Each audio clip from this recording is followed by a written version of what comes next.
আমাদের এই মহাবিশ্ব যতটা সুন্দর ঠিক ততটাই ভয়ঙ্কর এবং রহস্যময়। আমরা পৃথিবীতে বসে মনে করি আমরা মহাবিশ্ব সম্পর্কে অনেক কিছু জেনে ফেলেছি, কিন্তু সত্যি বলতে আমরা যা জানি তা সাগরের এক ফোঁটা পানির মতো, আর যা জানি না তা পুরো মহাসাগর। এমন কিছু জায়গা এই মহাবিশ্বে এবং আমাদের এই পৃথিবীতেই রয়েছে যার ব্যাখ্যা আজকের আধুনিক বিজ্ঞানও পুরোপুরি দিতে পারে না। যেখানে গেলে পদার্থবিজ্ঞানের সব নিয়ম উলটপালট হয়ে যায়, সময় থমকে দাঁড়ায়, আর মানুষের বুদ্ধি কাজ করা বন্ধ করে দেয়। আজকের এই স্পেশাল মেগা ভিডিওতে আমরা পৃথিবীর বুক থেকে শুরু করে মহাকাশের শেষ সীমানা পর্যন্ত এমন 5টি সবচেয়ে ভয়ঙ্কর ও রহস্যময় স্থানে ভ্রমণ করব। আপনি যদি রহস্যপ্রেমী হয়ে থাকেন তবে সিট বেল্ট বেঁধে নিন, কারণ আজকের যাত্রাটি হতে চলছে অত্যন্ত রোমাঞ্চকর। আমাদের প্রথম গন্তব্য পৃথিবী থেকে কোটি কোটি আলোকবর্ষ দূরে মহাকাশের এক পরম অন্ধকার কোণে। এর নাম গ্রেট অ্যাট্রাক্টর। বিজ্ঞানীরা খেয়াল করেছেন আমাদের মিল্কওয়ে গ্যালাক্সি সহ এর আশেপাশে লাখ লাখ ছায়াপথ এক অদৃশ্য মহাকর্ষীয় শক্তির টানে সেকেন্ডে শত শত কিলোমিটার গতিতে একটি নির্দিষ্ট বিন্দুর দিকে ছুটে যাচ্ছে, যেন কোনো এক বিশাল অদৃশ্য দানব সব কিছুকে গিলে খাওয়ার জন্য নিজের দিকে টানছে। সবচেয়ে আশ্চর্যের বিষয় হলো আমরা চাইলেও দেখতে পারি না সেই বিন্দুতে আসলে কী আছে, কারণ আমাদের নিজেদের গ্যালাক্সির ধূলিকণা এবং নক্ষত্রগুলো আমাদের দৃষ্টিকে আটকে দেয়। বিজ্ঞানীদের এক অংশ মনে করেন এটি হয়তো কোনো অতি দানবীয় ব্ল্যাক হোল, আবার কেউ মনে করেন এটি এমন এক শক্তি যা মানবজাতির কল্পনারও বাইরে। যদি কোনো দিন আমাদের গ্যালাক্সি সেখানে পৌঁছে যায় তবে কি হবে? চিরতরে ধ্বংস, নাকি অন্য কোনো মহাবিশ্বের প্রবেশদ্বার? উত্তর আজও অজানা। মহাকাশ থেকে এবার একটু আমাদের পৃথিবীতে ফেরা যাক। বারমুডা ট্রায়াঙ্গলের নাম আপনারা সবাই শুনেছেন, যেখানে জাহাজ এবং বিমান নিখোঁজ হয়ে যায়।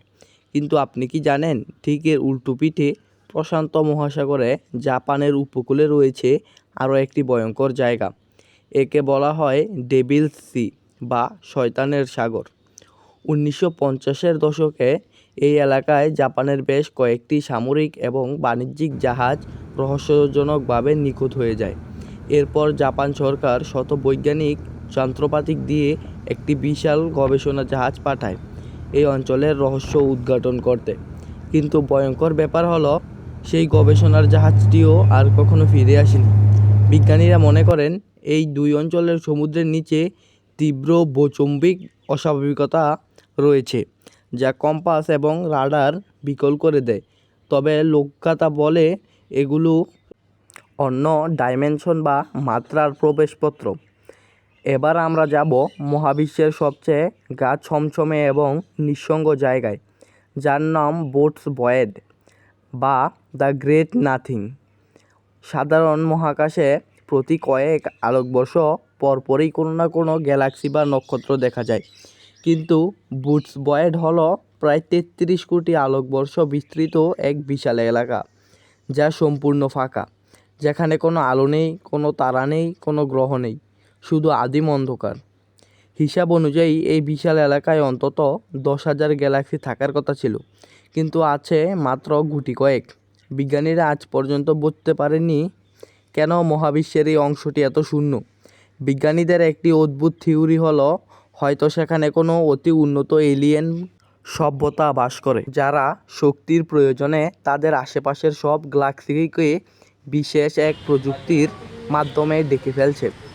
এই শূন্যতা বিজ্ঞানকে এক বিরাট ধাঁধায় ফেলে দিয়েছে।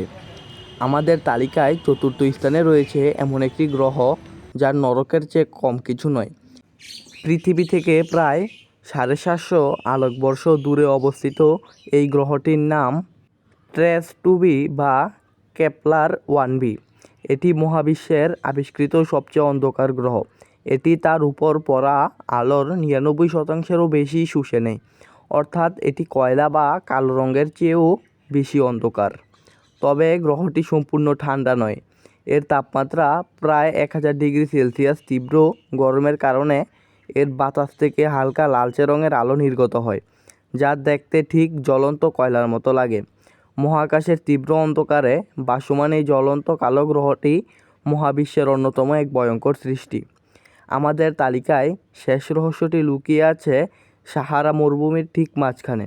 উপর থেকে বা স্যাটেলাইট থেকে দেখলে মনে হয় মরুভূমির বুকে এক বিশাল চোখ তাকিয়ে আছে আকাশের দিকে। বলা হয় রিখাত স্ট্রাকচার বা আই অফ সাহারা। প্রায় 40 কিলোমিটার ব্যাসের এই বৃত্তাকার গঠনটি কিভাবে তৈরি হলো তা নিয়ে বিজ্ঞানীদের মধ্যে রয়েছে তুমুল বিতর্ক। প্রথমে ভাবা হয়েছিল এটি কোনো উল্কাপিণ্ডের আঘাতে তৈরি হয়েছে, কিন্তু পরে সেই প্রমাণ পাওয়া যায়নি। অনেকে মনে করেন এটি প্রাকৃতিকভাবে টেকটোনিক প্লেটের কারণে তৈরি। তবে সবচেয়ে রোমাঞ্চকর দাবিটি হলো দার্শনিক প্লেটোর বইতে বর্ণিত হারিয়ে যাওয়া অতি উন্নত শহর আটলান্টিসের আকার এবং গঠন হুবহু এই রিখাত স্ট্রাকচারের সাথে মিলে যায়। তাহলে কি সাহারার এই বালুর নিচেই চাপা পড়ে আছে পৃথিবীর সবচেয়ে বড় রহস্যময় শহর? গ্রেট এস্কার্পটরের মহাকর্ষীয় টান থেকে শুরু করে সাহারার রহস্যময় চোখ, এই মহাবিশ্ব আমাদের প্রতিনিয়ত মনে করিয়ে দেয় যে আমরা কতটা ক্ষুদ্র আর প্রকৃতি কতটা অসীম। এই 5টি জায়গার মধ্যে কোন জায়গাটি আপনার কাছে সবচেয়ে বেশি রহস্যময় এবং ভয়ঙ্কর মনে হয়েছে কমেন্ট করে আমাদের অবশ্যই জানান। ভিডিওটি তৈরি করতে আমাদের প্রচুর পড়াশোনা ও পরিশ্রম করতে হয়েছে, তাই ভালো লাগলে একটি লাইক দিন এবং বন্ধুদের সাথে শেয়ার করুন। মহাবিশ্বের এমন সব রোমাঞ্চকর ডায়েরি নিয়মিত খুলতে আমাদের জগতের রহস্য চ্যানেলটি এখনই সাবস্ক্রাইব করে বেল আইকনটি অন করে দিন। দেখা হবে পরের কোনো ভিডিওতে। ধন্যবাদ।